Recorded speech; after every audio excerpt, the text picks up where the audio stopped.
parler de la différence qui existe entre l'explicite et l'implicite.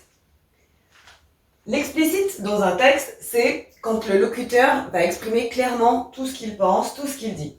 Toutes les informations sont relatées de manière précise. Il n'y a pas d'ambiguïté. Dans cet exemple, ce matin, je me suis levée à 7h30. Dans ce cas-là, il n'y a rien à ajouter, c'est juste factuel. Maintenant, la notion la plus pernicieuse, la plus difficile à intégrer, ça va être l'implicite. L'implicite, c'est le fait que parfois, dans un texte, tout n'est pas clairement exprimé. Donc, les informations peuvent être sous-entendues, suggérées ou alors à déduire. J'ai mis un exemple simple au tableau. Mon frère a marqué le but de la victoire. Le ballon est allé droit dans les filets à la 90e minute. Ici, il y a des faits qui sont exprimés, mais il n'est pas clairement dit qu'il s'agit d'un sport avec le but, le ballon, les filets et la 90e minute. Je peux déduire ici qu'il s'agit du football. Donc, ce qu'il faut faire quand on est face à un texte, eh bien, c'est se poser des questions.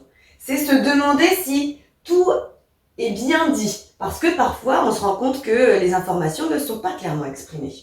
Donc, l'implicite va se retrouver dans des textes narratifs, c'est-à-dire des romans, ou dans des textes explicatifs ou informatifs, c'est-à-dire dans des articles. Et c'est vraiment la notion la plus difficile. C'est vraiment compliqué parce que ça va être à toi essayer d'aller chercher les informations. Cet implicite va créer justement parfois du malentendu et c'est particulièrement efficace dans le théâtre puisque c'est ce sur quoi va reposer l'humour ou l'ironie. À toi de jouer à présent. J'ai mis au tableau quelques phrases et tu vas essayer de me dire s'il y a de l'implicite à l'intérieur ou si c'est un énoncé totalement explicite. Tu es prêt?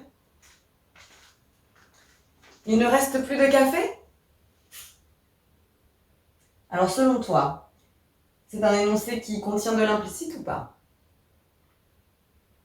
Il en contient. Il en contient parce qu'en fait c'est une question. Si je dis il ne reste plus de café, point, alors effectivement c'est un énoncé explicite. Si je dis il ne reste plus de café, ici il est sous-entendu que si je prononce cette phrase, c'est que quelque part je souhaite en avoir. J'aimerais avoir du café.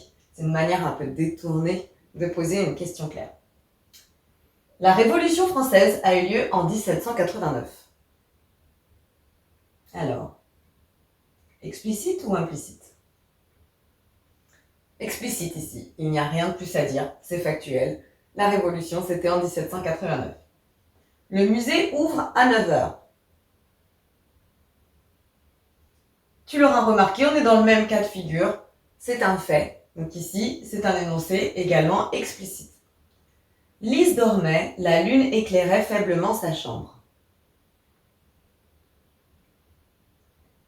Dans cet énoncé, il y a de l'implicite. Et ce que l'on peut ici sous-entendre, vu qu'on a le fait qu'elle dormait, qu'il y a la présence de la lune, eh bien tout simplement c'est que l'action se situe la nuit. Donc on est effectivement dans quelque chose de descriptif, mais ici il faut déduire de quel moment de la journée il va s'agir.